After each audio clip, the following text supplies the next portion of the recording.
Hello, dear comrades. Today we begin reading the general theory of management.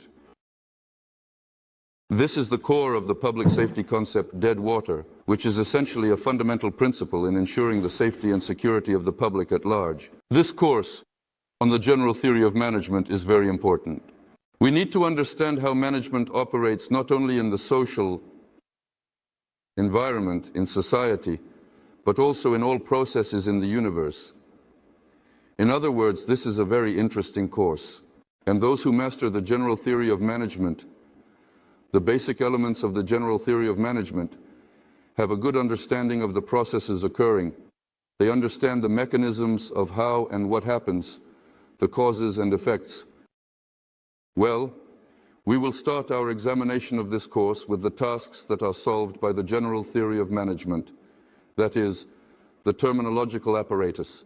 First, the theoretical framework, the general theory of management, is the most general framework for describing all processes. Using the terminological apparatus of the general theory of management, one can describe natural processes, biological processes, technical processes, social processes, and so on. The terminological apparatus allows one to stand on the foundation of all specific sciences for those who use this apparatus. It enables entry into any science.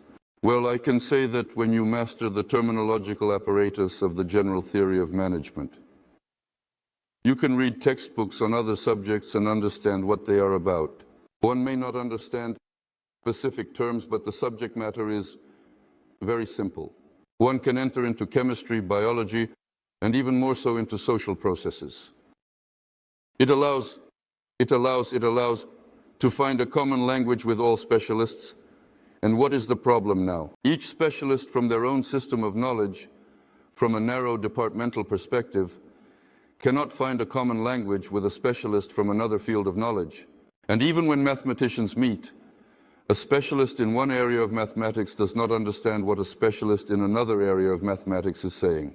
I won't even mention physicists and humanists. That is, the humanities people do not understand the techies at all. And the terminological apparatus, a sufficiently general theory of control, allows communication using a common conceptual framework for specialists from various fields of knowledge. The sufficiently general theory of control examines the common aspects in the substantive side of the most diverse processes. And this is essentially the matter of the object-image process of thinking, in essence, in its entirety. Therefore, based on this, the thesis of those supporters of the concept of public safety who understand this states that we do not prove anything to anyone, because we provide this knowledge and each person accepts it or does not accept it. The subject of imaginative thinking is such that either a person perceives all of this, or, as the song goes, they are not given to understand by the vine. Remember that one on a small raft, what suddenly happened to me. Yes, and some do not understand this wholeness. Therefore, in principle, it is a sufficiently general theory of control. It should, generally speaking, be taught from childhood. Now such methodologies are being developed, not to mention that the sufficiently general theory of control must be taught in all higher educational institutions. And as a rule, it should be taught in the first years, so that later, possessing an understanding of all processes, people, students, could evaluate what is happening in various spheres of societal activity. The sufficient general theory of control states that there is a hierarchy of control. And here, it is important to note this. Control, if you think about the very meaning, is upravolini. That is, it is right. And the second element is will. Upravolini. That is, without will there can be no control. And will is freedom in understanding. By the way, there is a difference in the conceptual apparatus of what freedom is and what will is. If you remember, Stein Karazin and Shukshin wrote a novel called I Came to Give You Will, Not Freedom, because if we talk about freedom, we need to define what freedom is. After all, a person's freedom ends with their receptors. That is, a person is free to perceive the surroundings with the tips of their fingers, sight, hearing, smell, and touch. That is, he perceives the surrounding world, and in this he is free. And for one, bright light is enough. For another, it is not. For one, sour, and for another, not sour. For one, sweet, and for another, not sweet. That is, freedom lies in a person's perception of the surrounding world, but beyond that, a person is not free. Why? He lives in society, and everything in principle has already been created for him. That is, indeed, he cannot say to the camera, "There is a cow in front of me." Therefore, freedom lies precisely in a person's perception of the surrounding world, and he makes a comprehensive assessment based on the entire and intricate culture in which he exists. The tasks of management are solved by reason, and reason can be both individual and collective. We will talk about collective reason a little later, but for now let's limit ourselves to this thesis. And the tasks of management in relation to hierarchically lower systems. Rather, management tasks can be either management tasks or self-management tasks. And so, management tasks are solved in relation to hierarchically lower systems. Well, in relation to the universe, here is a simple picture drawn. Look, there is a person. He lives on planet Earth. Planet Earth exists in the solar system, and the solar system exists in the universe, and so on. Here in the hierarchy, we will rise to the hierarchically highest encompassing management, and what do we get? The dominating factors of the environment in which a person lives, that is the biological system, the biosphere, dominates over the person, meaning it somehow manages him. If there is indeed no oxygen in the atmosphere on Earth, a person will perish. And where is oxygen produced from? From the leaves of trees, as we learned in school. And why do leaves exist on trees? Because the sun shines. So, it turns out the sun exerts its manifesting influence on the biosphere, and so on. And the sun oscillates in the universe.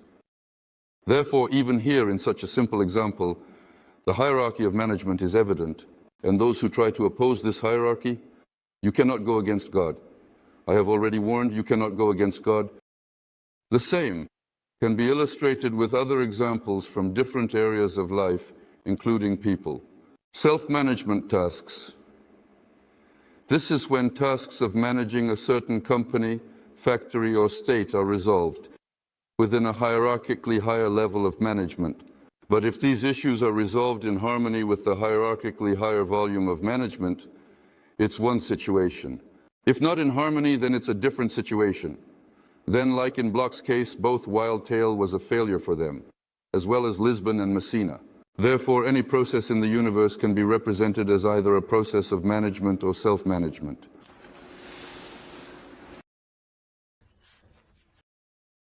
People who come into contact with the concept of public safety in various forms, and many of them do not understand at all what management, the object of management, and the subject of management are. Technocrats quickly grasp this, but those connected with humanitarian disciplines do not. They find it difficult. Now we will consider the simplest management scheme. Well, everyone knows the management scheme of a car. Here is a car. This is called the object of management. There is a driver who manages this car. This is scientifically called the subject of management. So the driver presses the pedals with their feet, pushes buttons with their hands, and steers the wheel, as kids say, thus managing the car. This is a direct connection. That is a direct management influence, which is called a direct connection. Thus, a person assesses the condition of the car using sight, hearing, and smell. That is, he looks at the instrument panel with his eyes and sees, there is this much fuel and the speed is this. So he looks at the road as well, sees bumps, traffic lights, and assesses the situation on the road. This is all called feedback. So, this is vision, which is obvious. With hearing, he listens to how the car and engine are working properly, whether the bearings are knocking or not. And with touch, he checks if the fuel is leaking and what smells are present. This is all called feedback. Since the car is not moving in a vacuum, although there is also an environment there, meaning there is a road, it may be raining, fog, traffic lights, everything around the car, neighboring objects, and this is called the environment. That is, the car moves in an environment. And now look, from the perspective of this, and so this is the control object. Here is the driver, the control subject. This red part represents a direct connection. These are control actions. The result is produced at the output. So the result is evaluated by the control subject. This is called feedback. Here is the diagram. And since all this operates in some environment, it may be raining, there is fog, police officers, potholes on the road, and something else. So, all of this is called the surrounding environment. Now look here. What is the most general control scheme? There is a control object, a control subject. There is an environment. There are control actions, a result, and feedback to the control object. Here is the scheme in its most general form, but it is also important to understand what and where would you say the hierarchy of control is here? It exists. Let's think about it. A driver of a Zhiguli is heading to the market. Well, we can somewhat limit the discussion. He went to buy groceries. But why did he go, the driver? And it turns out that his wife ordered him, "Come on, Vasya, go. We have run out of groceries." So it turns out that Vasya is following the instructions of a higher management structure. And why did his wife order Vasya to go for groceries? Because the groceries ran out. And why did the groceries run out? Because there was simply no money at all. And why was there no money? Because the company wasn't paying salaries. And why wasn't the company paying salaries? Because the products couldn't be sold. Nobody is buying them. And why aren't they buying the products? Because foreign products are better. So there is a video recorder or something else. So if we rise through this hierarchy, we will reach global politics from an economic perspective. That is, this management hierarchy will inevitably lead us to a certain structure. It turns out there are no unmanageable processes.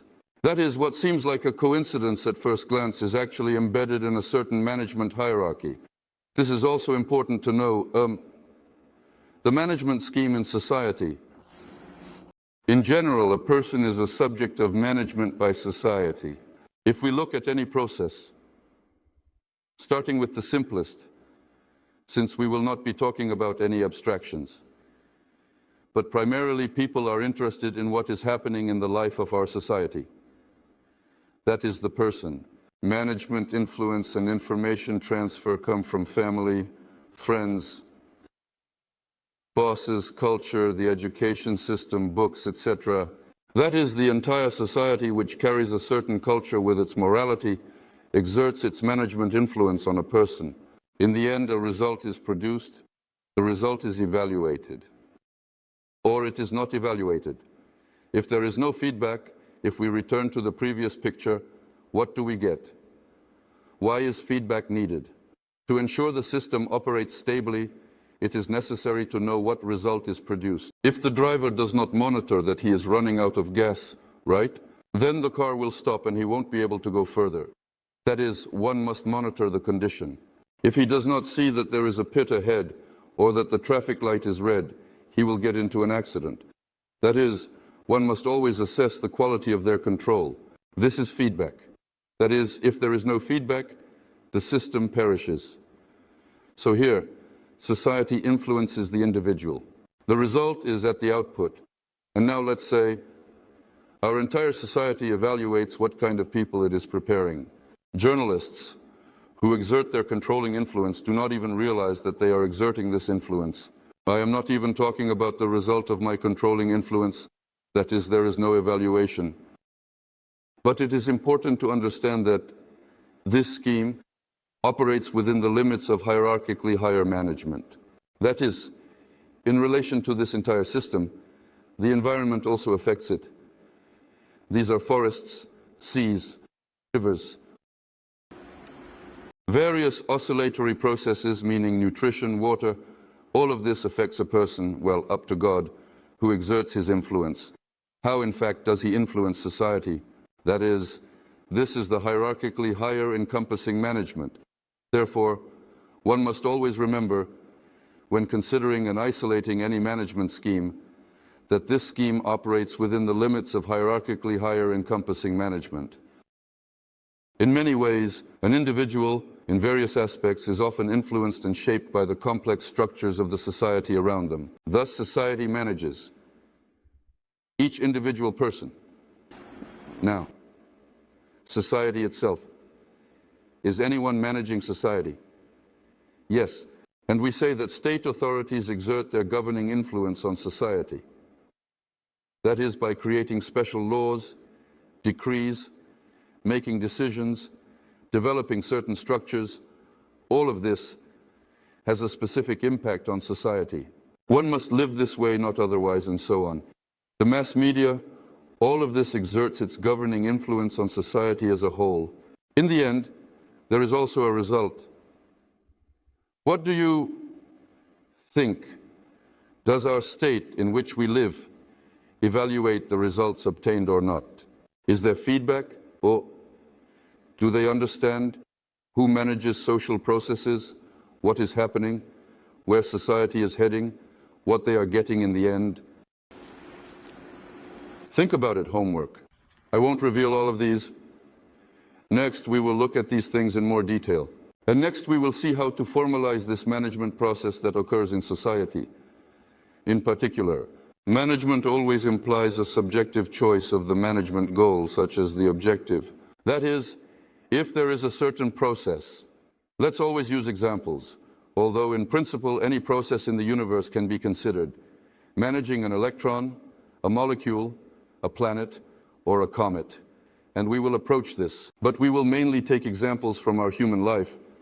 Here is a student. By the way, they are taking exams now. It's June, graduation exams. And here is a student, he studied, that is, he was in some process. Many students, after finishing school, are faced with a choice, where to go. And they have many options. That is, they can choose a goal.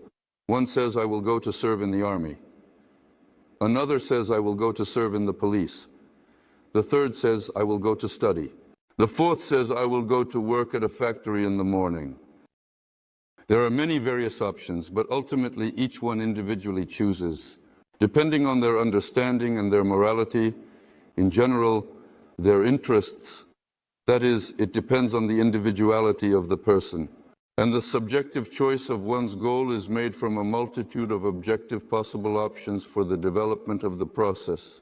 And it should be remembered that many factors influence this process of a person's further life. This includes well-being in the family, that is, whether someone can study, if finances allow. Parents' advice, the situation in the city, whether there is work in the city or not. That is, a multitude of factors exert their influence on the development of this process. Therefore, if the management of this process is possible, if the laws of existence of this very process in the environment are known, and the entire set of internal and external factors that determine the development of this process, the course of this process, is known. If all of this is known, then management is possible. There is such an option, and it is very interesting. A certain little person depicted here creates an illusion of a certain process for himself. And if he has created an illusion of the existence of a certain object that he controls, he has the illusion of controlling this object. But since he has created this illusion for himself, his disappointment will be quite real, meaning it will turn out to be a puff. What does this picture illustrate? One should not create illusions for oneself. Here's an image, you know. There are children who play war. They sit on a stick, and there are even toys with a horse's head. And on the stick, they wave a saber and say they are playing war. And if you disappoint that child, saying, but you don't have a horse, what are you riding on an ordinary stick for? Some of them will cry, so to speak. In other words, you have kind of dispelled his illusion, his flight of fancy. If we now transfer this children's game to more serious matters, our Democrats, democratizers, and reformers have been given the illusion by global forces that they are building democracy in Russia. And they truly believe that they are building democracy, meaning they are riding on that very stick. They have created an illusion of an object of control, meaning they are creating democracy. They have the illusion that they are managing the country. Here it is, the illusion of control. But as you can see, their disappointment is quite real. How is this done? We will also get acquainted with this. So how is the illusion formed? But what is important to understand from this picture? One should not create illusions for oneself, because control can only be exercised over objectively existing processes. If you have created an illusion of a certain process for yourself, you may develop the illusion that you are controlling this process. But your disappointment will not be illusory, but quite real. And now, these democratizers are experiencing this disappointment. That is, they were given an illusion. They fell into this illusion. And what is happening now, the disappointment is quite real. The following main points that one should follow and know, understand are important. Management tasks. According to a sufficiently general theory of management, it is possible to formulate only two tasks. There are management tasks and there are self-management tasks. What does management tasks mean? It is when we want to control the object ourselves. That is, I was the commander of a regiment, I would go out to the parade ground and command there. Aligning peacefully, to the right, march, lift your leg higher, take a wider step, and so on. The distance is such. And the officers, soldiers marched in a ceremonial march. I was controlling the object myself. And then I think, why would I just stand? What is the task of self-management? We do not want to control the object ourselves, but we want the object to behave the way I would like. Therefore, develop a methodology, teach this methodology to the unit commanders, tell them what to do, then leave. And they will teach the soldiers independently. That is, I do not command or control myself, but the object operates in the mode I need. That is the task of self-management. Therefore, any process can be represented as a task of either management, when we want to manage ourselves, or self-management, when we do not want to manage the object ourselves, but want the object to self-manage in an acceptable mode without our intervention. This needs to be represented. Next, it is important to know that there are always three vectors of management. To solve both of these tasks, the task of management and the task of self-management, there must be three sets of information. There must be a vector of management goals. What is a vector of management goals? This is what should be achieved in an ideal management mode. Let's take a household example. A family. Typically, women manage the family and their vector of goals for the month. Let's take a household example, something everyone understands. Here is a family. Well, typically, women manage the family, their vector of goals. First, A, and the vector of goals is nothing more than a list of desires. That is, what needs to be achieved under your management. Typically, the most important goal is placed first. The second is less important. The third is even less important. And the last places are for things that can be given up, things you can live without. Therefore, the vector of goals looks approximately like this. You need to feed the whole family. If you don't eat, you'll die. Second, you need to pay for the apartment. Also, if you don't pay for electricity and so on. Third, you need to buy some dress for your daughter. And at the last place, I would like to acquire a car. Here is the vector of goals. The vector of the current state is what we actually have at this moment in time. And here is a housewife looking, opening the refrigerator, and there is winter, a desolate winter. The salary was not paid for the apartment at the factory or the company. There is no money to pay for electricity, gas, light, and so on. So, the dress is the same, there is no money to buy it, and dreaming about a car is out of the question. The difference between the vector of the goal and the vector of the current state is, in essence, essentially the control error vector.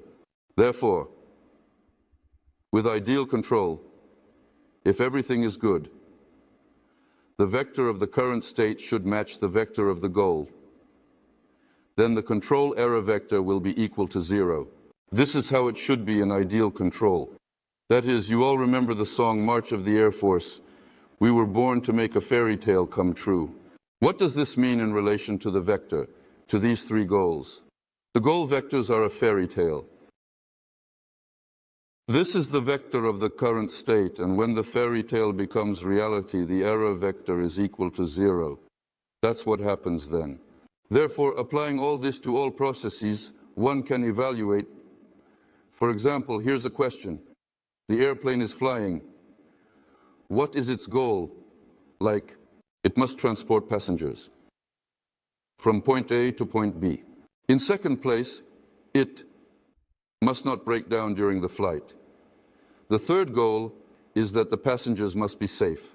Then,